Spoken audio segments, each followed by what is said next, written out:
भारत के 2024 के आम चुनावों ने सबको चौंका दिया। जो नतीजे आए वो उम्मीद से कह सकते हैं बिल्कुल ही अलग थे। तो चलिए जरा गहराई से समझते हैं कि इन नतीजों के आखिर मायने क्या हैं। देखिए, इस चुनाव की कहानी ना किसी थ्रिलर फिल्म से कम नहीं है। एक तरफ थे एग्जिट पोल जो एक तरफा जीत की भविष्यवाणी कर रहे थे, और दूसरी तरफ आए असल नतीजे जिन्होंने पूरी कहानी ही पलट दी। तो सवाल यही है कि आखिर हुआ क्या। तो चलिए सबसे पहले जरा आंकड़ों पर नजर डालते हैं, वो फाइनल नंबर्स जिन्होंने भारत की राजनीतिक तस्वीर को एक नया रूप दे दिया है। यहां आंकड़े साफ हैं। सत्ताधारी एनडीए गठबंधन ने सरकार बनाने के लिए बहुमत तो हासिल कर लिया 293 सीटों के साथ, लेकिन असली कहानी है इंडिया गठबंधन की, जिसने उम्मीद से कहीं बेहतर प्रदर्शन करते हुए सबको वाकई हैरान कर दिया। लेकिन इन सब में जो एक नंबर सबसे ज्यादा चर्चा में है वो है 240। ये वो सीटें हैं जो अकेले बीजेपी ने जीती हैं, और इसका सीधा मतलब यह है कि एक दशक में, मतलब 10 साल में पहली बार पार्टी अपने दम पर बहुमत के आंकड़े से दूर रह गई। तो अब सवाल ये उठता है कि जब बहुमत कम हुआ तो भी एनडीए ने लगातार तीसरी बार सत्ता में वापसी कैसे की? उनकी रणनीति क्या थी? अच्छा, जानकार मानते हैं कि एनडीए की सफलता के पीछे एक मजबूत 4 पिलर वाली स्ट्रैटेजी रही है। ये कोई नई चीज नहीं है, बल्कि पिछले कई सालों से उनकी राजनीति का ये एक कोर हिस्सा रहा है।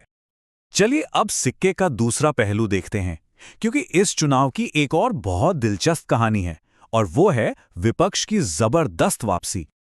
कांग्रेस पार्टी के लिए ये वापसी एक खास वजह से हुई। पार्टी का मानना है कि उनकी जो भारत जोड़ो यात्रा थी वो एक गेम चेंजर साबित हुई। सोचिए, 4000 किलोमीटर की पदयात्रा, और इसका असर जमीन पर दिखा। तो इस यात्रा का मकसद क्या था? असल में इसके जरिए पार्टी ने 3 बड़े मुद्दों पर फोकस किया: आर्थिक असमानता, सामाजिक ध्रुवीकरण और राजनीतिक केंद्रीकरण। और ऐसा लगता है कि यह संदेश लोगों तक पहुंचाने में वो कामयाब रहे।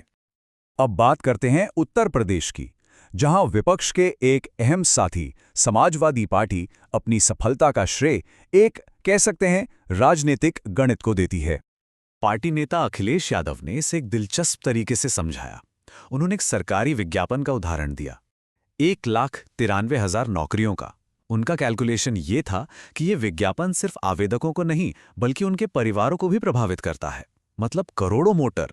और उनका तर्क ये है कि जब ये नौकरियां नहीं मिलती तो यही गुस्सा वोट में बदल जाता है।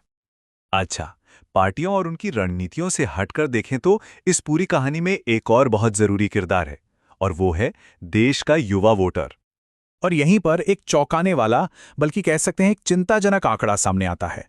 जो 18 से 19 साल के युवा हैं, मतलब जो पहली बार वोटर बने, उनमें से 40% से भी कम ने वोट देने के लिए रजिस्टर किया। और दिल्ली, बिहार, उत्तर प्रदेश जैसे राज्यों में तो ये आंकड़ा और भी कम है। तो सवाल ये है कि आखिर ये उदासीनता क्यों है? एक्सपर्ट्स इसके पीछे कई वजह बताते हैं। स्कूलों में पॉलिटिकल एजुकेशन की कमी है, पार्टियों के एजेंडा में युवाओं के लिए खास कुछ नहीं होता, और युवाओं को भी लगता है कि राजनीति से उनका कोई सीधा कनेक्शन नहीं है। उन्हें लगता है कि सब कुछ पैसे और पावर का खेल है। तो अब इन सब नतीजों को देखते हुए आगे क्या होगा? भविष्य की राजनीति किस तरफ जाएगी? इसका एक बड़ा संकेत हमें उत्तर प्रदेश के नतीजों से मिल सकता है। अक्सर ऐसा माना जाता है कि भारत में लोकसभा चुनाव के नतीजे आने वाले विधानसभा चुनावों की हवा का रुख तय कर देते हैं। तो चलिए जरा आंकड़ों में देखते हैं कि ये बात कितनी सच है। ये आंकड़े देखिए, 2014 और 2019 दोनों ही बार लोकसभा चुनाव में विधानसभा सीटों पर बीजेपी की बढ़त लगभग वैसी ही रही जैसी बाद में हुए राज्य के चुनाव में सीटों में तब्दील हुई। मतलब ये पैटर्न काफी मजबूत है, और इसीलिए 2024 के नतीजे 2027 में होने वाले यूपी चुनाव के लिए एक तरह से स्टार्टिंग पॉइंट बन गए।